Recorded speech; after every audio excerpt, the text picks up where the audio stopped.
Olá, eu sou o João Avancini, dermatologista, e vamos para o terceiro e último bloco de discussão de hanseníase. Então vamos retomar agora aqui as questões. Vamos para essa questão de uma mulher de 25 anos de idade que procurou a Unidade Básica de Saúde por apresentar mancha no braço direito há 6 meses. Relata ter feito uso de cetoconazol prescrito em outra consulta sem melhora. O exame da lesão mostrou uma placa eritema-acastanhada com bordas elevadas, contornos regulares e centro claro, localizada na face de flexão do antebraço direito. Assinale a alternativa que apresenta correta e, respectivamente, a hipótese diagnóstica e a propedêutica a ser realizada. A. Cromoblastomicose e biópsia. B. Esporotricose e raspado da lesão. C. Hanseníase e teste de sensibilidade. D. Psoríase e biópsia. Por fim, E. Urticária e PET. Então a gente imagina que por essa descrição de uma placa eritema-acastanhada com bordas elevadas, contornos regulares e centro claro, deve ser alguma coisa mais ou menos como isso. Já as outras doenças que foram mencionadas ali, esporotricose é uma lesão que tem como característica a linfangite ascendente, essa primeira à esquerda. Cromomicose, uma doença verrucosa, crônica, comum no norte do Brasil, também não costuma ter aquela manifestação descrita de placa infiltrada. Psoríase a gente consegue ver aqui embaixo, uma placa eritemato-descamativa e, por fim, a urticária, placas edematosas pruriginosas de aspecto fugaz, né, com muito prurido. Então, dessas hipóteses aqui, com essa descrição de uma placa eritemato-acastanhada com bordas elevadas, sobra a hanseníase mesmo, deve ser realizado um teste de sensibilidade. Próxima questão. Mulher de 30 anos, primigesta, com idade gestacional de 9 semanas, procura atendimento médico por apresentar mancha hipocrômica na coxa direita com diminuição da sensibilidade ao frio. E a biópsia de pele é de hanseníase. É correto iniciar o tratamento com esquema poliquimioterápico e informar a paciente que a doença não tem cura, mas tem controle. B. Esperar o parto e o término da amamentação para iniciar o esquema poliquimioterápico. C. Iniciar tratamento com prednisona e talidomida e, após o parto, iniciar esquema poliquimioterápico. D. Aplicar a vacina BCG intradérmica nos contatos intradomiciliares sem presença de sinais e sintomas de hanseníase.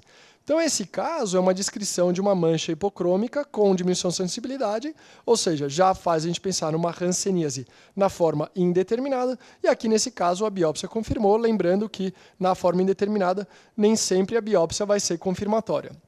Então, a hipótese A, iniciar o tratamento com esquema poliquimioterápico legal, tem que tratar mesmo, mas informar a paciente que a doença não tem cura, mas tem controle, isso não. Hanseníase tem cura. Hanseníase é uma doença curável, infectocontagiosa, que a gente vai tratar e a paciente vai evoluir para a cura.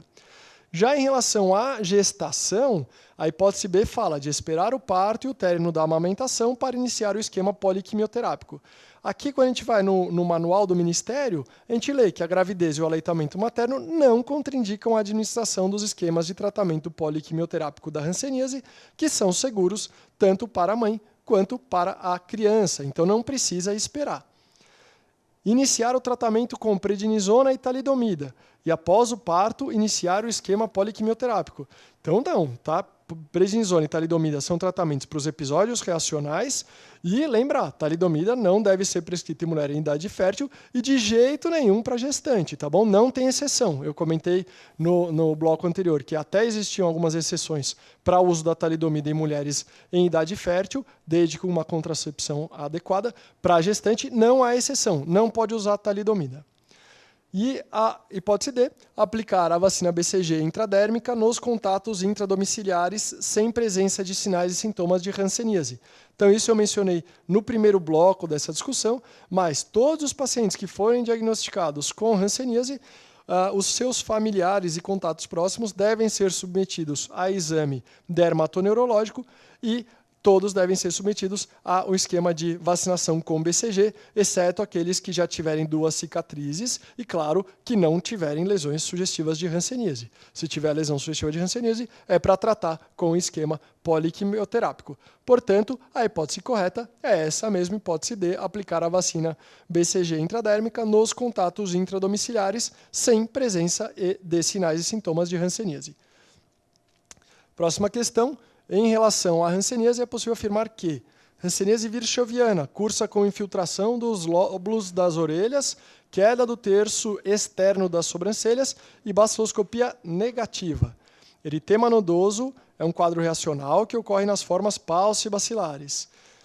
Hanseníase tuberculoide, de acordo com a OMS, é classificada como forma multibacilar. E D, hanseníase indeterminada, caracteriza-se por manchas hipocrômicas de limites imprecisos com alteração de sensibilidade. Então, aqui, a primeira alternativa, hanseníase virchoviana, tudo bem, tem infiltração do lóbulo da orelha, tem queda do terço das sobrancelhas, mas a baciloscopia é positiva na virchoviana. O eritema nodoso é um quadro reacional que ocorre nas formas predominantemente multibacilares. O paucibacilar não vai ter reação hansênica tipo 2. Ele pode até ter reação tipo 1, mas eritema nodoso é exclusivo dos multibacilares. Hanseníase tuberculoide, de acordo com a OMS, é multibacilar? Não, é paucibacilar. Por fim, a hipótese correta, hanseníase indeterminada, caracteriza-se por manchas hipocrômicas de limites imprecisos com alteração de sensibilidade. Ótimo, é isso mesmo. Próxima questão. A hanseníase é uma doença causada pelo Mycobacterium lepra, contagiosa, que passa de uma pessoa doente que não esteja em tratamento para outra. No atendimento na atenção básica a esses pacientes, o conhecimento sobre essa patologia tão frequente ainda em nosso meio é muito necessário. É necessário estar frequentemente sendo reciclado. Entre as alternativas abaixo, qual é a incorreta? Orientações sobre técnicas de autocuidado do paciente deverão fazer parte da rotina de atendimento aos pacientes e suas famílias. Ok, correto. B. Os pacientes com hanseníase devem ser agendados de rotina a cada 28 dias para receberem a administração de dose supervisionada e uma nova cartela com medicamentos para o domicílio. Sim, então eu mencionei, o paciente paucibacilar vai tratar por 6 meses, o multibacilar vai tratar por 12 meses. Essa cartela, ela já vem fechada com a sua quantidade suficiente para 28 dias e o ideal é que esse paciente receba a primeira parte da dose, a que contém a rifampicina, na frente do profissional de saúde, então essa é a dose supervisionada. Foi lá, recebeu a dose supervisionada, leva a cartela para terminar o tratamento em casa. Pessoas com hanseníase que apresentem outras doenças associadas, AIDS, tuberculose, nefropatias, hepatopatias e ou endocrinopatias, deverão ser encaminhadas às unidades de saúde de maior complexidade para avaliação. Sim, são pacientes que vão demandar uma atenção um pouco mais complexa, dificilmente a gente vai conseguir manejar na atenção básica, então devemos sim encaminhá-los para serviços de maior complexidade. D. A gravidez e o aleitamento contraindicam o tratamento poliquimioterápico. Essa é uma alternativa incorreta. Mostrei na questão anterior que não há nenhum tipo de restrição, seja para a mãe, seja para o feto, do uso do tratamento poliquimioterápico. E, por fim, as reações hansênicas não são motivos para interrupção do tratamento. Isso foi bem discutido no segundo bloco, não são mesmo motivos para interromper o tratamento. Reação hansênica é um episódio de inflamação aguda, a gente só deve suspender o tratamento nos casos de reação medicamentosa, do paciente que tiver intolerância ao remédio. Próxima questão. Com relação à hanseníase, assinale a alternativa correta. Trata-se de uma infecção restrita à pele e nervos periféricos. B. Na forma tuberculoide, é comum a presença de lesões nodulares com numerosos bacilos álcool-ácidos resistentes e a baciloscopia. O uso de corticoides para lesões neurais pode ser iniciado até 7 dias após o surgimento dos sintomas. D. Eritema nodoso é mais comum na fase tuberculoide da doença. E o nervo ulnar é mais comumente atingido pela manifestação de neuropatia periférica. Então, essa é a alternativa correta. Então, vamos passar brevemente, né? A hanseníase, ela é uma infecção restrita à pele e nervos periféricos? Não, pode acometer também mucosa, e eu mencionei, principalmente quando a gente fala de reação, mas testículo pode ser acometido. A reação, ela pode levar, por exemplo, a um dano hepático, dano neural. Então não é exclusiva, ela predomina na pele e nos nervos periféricos, mas outros órgãos podem ser acometidos. Na forma tuberculoide, é uma forma paucibacilar, então a gente vai ver poucos ou nenhum bacilo à baciloscopia. O uso de corticoides para lesões neurais pode ser indicado até 7 dias após o surgimento dos sintomas. Na verdade, a gente tem que usar o corticoide sempre que fizer o diagnóstico de lesão neural aguda, de neurite, que é o caso da reação tipo 1, mas existe também a lesão neural crônica, e aí nas neurites crônicas a gente acaba nem usando corticoide, são usados outros medicamentos, como por exemplo amitriptilina ou gabapentina. E por fim, eritema nodoso é mais comum na fase tuberculoide? Não, a gente já mencionou que o eritema nodoso ele é mais comum nas formas multibacilares. Próxima questão. Dentre as diversas sequelas na hanseníase, há a mão de parteira, contratura flexural do quarto e quinto quirodáctilos, a qual é decorrente de... Então, só um breve comentário. Eu já mencionei essa contratura fixa do quarto e quinto quirodáctilos no segundo bloco, mas eu chamei de mão em garra e não de mão de parteira. Mas a gente vê que o paciente essa descrição é sobre a mesma manifestação de mão em garra que decorre do comprometimento do nervo ulnar, tá bom? A reabsorção óssea é aquele paciente que vai perdendo os membros por conta da alteração de sensibilidade. O nervo mediano, nervo radial e todo o feixe do nervo radial tem outras manifestações, as mais comuns, lembrando, mão em garra, ou então aqui como eles chamaram de mão de parteira, acometimento do nervo ulnar e o pé caído do acometimento do nervo fibular.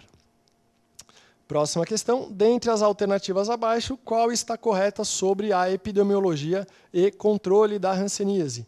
O Mycobacterium leprae apresenta alta infectividade e alta patogenicidade. Então, o Mycobacterium leprae ele tem alta infectividade sim, mas ele tem baixa patogenicidade. São poucas as pessoas que, ao entrarem em contato com o Mycobacterium leprae, vão desenvolver a doença. Isso eu falei bastante no primeiro bloco sobre hanseníase. B. A baciloscopia positiva é um critério necessário para a notificação do caso? Não, a baciloscopia não é obrigatória, ela vai ser positiva nos multibacilares, tá bom? Então a gente pode notificar um caso paucibacilar que tenha baciloscopia negativa. Os casos da forma tuberculoide são capazes de transmitir o agente etiológico. Tuberculoide é paucibacilar. Então, a gente acredita que a transmissão ocorra através do contato íntimo e prolongado de um paciente multibacilar com um indivíduo geneticamente suscetível. Então, tuberculoide, do ponto de vista pelo menos teórico, não é capaz de transmitir o agente etiológico. Por fim, o critério para a classificação operacional é o número de lesões de pele. Sim, falamos bastante sobre isso. Até 5 lesões de pele paucibacilar, mais de 5 lesões de pele multibacilar. Próxima questão. Homem, 35 anos de idade, apresenta há 9 meses placas de limites imprecisos disseminadas pelo tegumento, nódulos nos pavilhões auriculares, entupimento nasal crônico e madarose. Então aqui a gente já está falando de um paciente multibacilar, né? Toda essa descrição é de multibacilar. A pesquisa de sensibilidade nas lesões é duvidosa, pois o paciente não consegue definir claramente a área hipoanestésica ou anestésica. Lembrando que o tuberculoide, o paucibacilar, ele vai ter lesões muito bem delimitadas com muita alteração de sensibilidade. O multibacilar, que a gente já viu pelo início da descrição, que é o caso desse paciente da questão, ele vai ter lesões muito mais difusas e pouco delimitadas.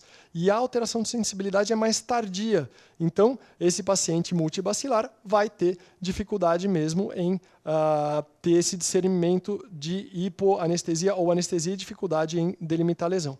Por fim, a baciloscopia é positiva. Isso a gente já imaginava, só um complemento, a gente já sabia que ele era multibacilar. Portanto, uma vez que ele é multibacilar, a gente tem que tratar ele com a cartela vermelha por 12 meses. E aqui, olhando, né, as hipóteses que tem a alternativa multibacilar aqui só a C, que é multibacilar na forma tuberculose, ou E, multibacilar na forma virchoviana. Então, a gente sabe que tuberculose é paucibacilar, portanto, a alternativa correta é a E, poliquimioterapia multibacilar, por se tratar de forma virchoviana. Mais uma questão. Paciente de 45 anos, sexo masculino, apresenta ao exame físico xerose cutânea associada a lesões papulonodulares distribuídas simetricamente em tronco, infiltração nas orelhas externas, madarose e espessamento do nervo ulnar. O teste de Mitsuda é negativo. Então vamos ver. Lesões papulonodulares, simétricas, com infiltração do lóbulo da orelha, com madarose, a gente está pensando de novo num paciente multibacilar.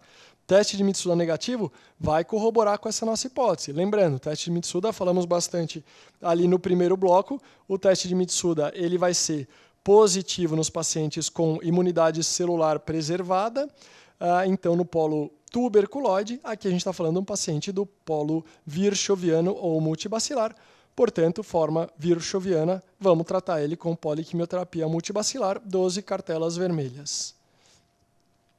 A hanseníase é uma doença crônica, infecciosa, de baixa patogenicidade, cujas manifestações clínicas decorrem da interação do Mycobacterium leprae com o hospedeiro. Sobre essa doença, é correto afirmar que, na hanseníase indeterminada, a baciloscopia é negativa, sim, verdade. Na hanseníase tuberculoide, ela é positiva. Não, falamos bastante sobre isso. A baciloscopia no tuberculoide, ela é negativa. Na hanseníase tuberculoide, o comprometimento neural é intenso, precoce e assimétrico. Sim, essa é uma alternativa correta. Hanseníase tuberculoide tem um predomínio do comprometimento neural. C. No eritema nodoso rancênico, a corticoterapia sistêmica é a droga de escolha em todas as faixas etárias e em ambos os sexos. Não, lembrando, eritema nodoso rancênico, tratamento ideal, talidomida, exceto mulheres gestantes ou em idade fértil. D. A reação tipo 1 ocorre em pacientes com imunidade celular preservada, como virchovianos e dimorfos. É o contrário, né? A imunidade celular ela vai estar preservada nos pacientes tuberculoides e nos dimorfotuberculoides. Mais uma questão. Paciente de 45 anos, agricultor, em tratamento para hanseníase virchoviana com esquema de poliquimioterapia multibacilar. Na quarta cartela, iniciou com um quadro de dor em membro superior direito, diminuição da força para segurar objetos há cerca de uma semana, né? Um quadro agudo. No exame físico, além de dor e fraqueza muscular, o nervo ulnar é palpável no nível do cotovelo e o paciente refere sensação de choque na manobra. Então, esse paciente está com neurite. Ausência de outras lesões de pele, porém as antigas estavam discretamente eritematosas. Então, aqui ele já está descrevendo bastante para a gente uma reação tipo 1. Né? Diante desse quadro, considere as seguintes afirmativas. Trata-se de reação tipo 2, sendo indicada talidomida, fisioterapia imediata, visando movimentar o braço, o membro? Não é uma reação tipo 1, tá bom? Tem que tratar com corticoide. É necessário aumentar o tempo do esquema poliquimioterápico multibacilar para 2 anos? Não. Paciente que tem reação, a gente não precisa mudar o esquema. O tratamento padrão para um multibacilar é de 1 ano. 3. Indica-se corticoterapia via oral e imobilização do membro até controle dos sintomas, por ser uma reação tipo 1. Perfeito, a alternativa correta é uma reação tipo 1. Devemos usar corticoide oral e, para conforto e preservação de função desse membro, o ideal é imobilizar esse membro. Deve-se solicitar esquema alternativo com minociclina por ser um efeito adverso da Dapsona. Não, falamos bastante disso no segundo bloco. Esse não é um efeito adverso, isso é uma reação. 5. Deve-se manter o esquema da poliquimioterapia multibacilar até o seu término. É isso aí, deve ser mantido sim. A poliquimioterapia não deve ser suspensa durante o episódio reacional. Portanto, afirmativas 3 e 5 são verdadeiras. Então, agora, só para a gente finalizar, alguns dados que não foram mencionados nas questões anteriores, mas que eu acho que são muito importantes que a gente saiba. Aqui alguns dados sobre a epidemiologia da hanseníase. Esses são os dados da Organização Mundial de Saúde, publicado em 2019 mesmo, mostrando quais são os países em que há predomínio da hanseníase. a gente vê os países com a cor azul mais escura, são aqueles em que há um número superior a 10 mil casos novos de hanseníase. Isso foi referente ao ano de 2018. Então, quanto mais escuro, maior o número de casos. Então, quais são os países que vão liderar esse ranking? Primeiro, Índia. Então, em 2018, foram 120.334 casos diagnosticados. O Brasil está em segundo lugar, com 28.660 casos. Em terceiro, a Indonésia, com 17 mil casos em 2018. Esses países que estão contemplados na tabela anterior, eles correspondem a 95% de todos os casos de hanseníase do mundo e o total de casos notificados em 2018 foi de 208 mil casos. E como é que é essa distribuição no Brasil? No Brasil, há uma alteração, há uma diferença em relação aos estados. Como nós tivemos ali em torno de 28 mil casos notificados, com predomínio da região Nordeste, com 11 mil casos, Centro-Oeste, 6 mil, Norte, 5.800, Sudeste, 3.691 casos e Sul, 797. Regiões Sul e Sudeste não são consideradas endêmicas para hanseníase. Então, esse era o último slide. Sobre hanseníase, lembrando então uma doença de importância ainda muito grande no nosso meio e é uma doença que deve ser reconhecida de maneira precoce, existe tratamento, existe cura e não devemos ter nenhum tipo de preconceito quando tratar um paciente com hanseníase. É um paciente que vai ficar curado, então a gente deve sempre acolher e orientar muito bem esse paciente. Obrigado pela atenção.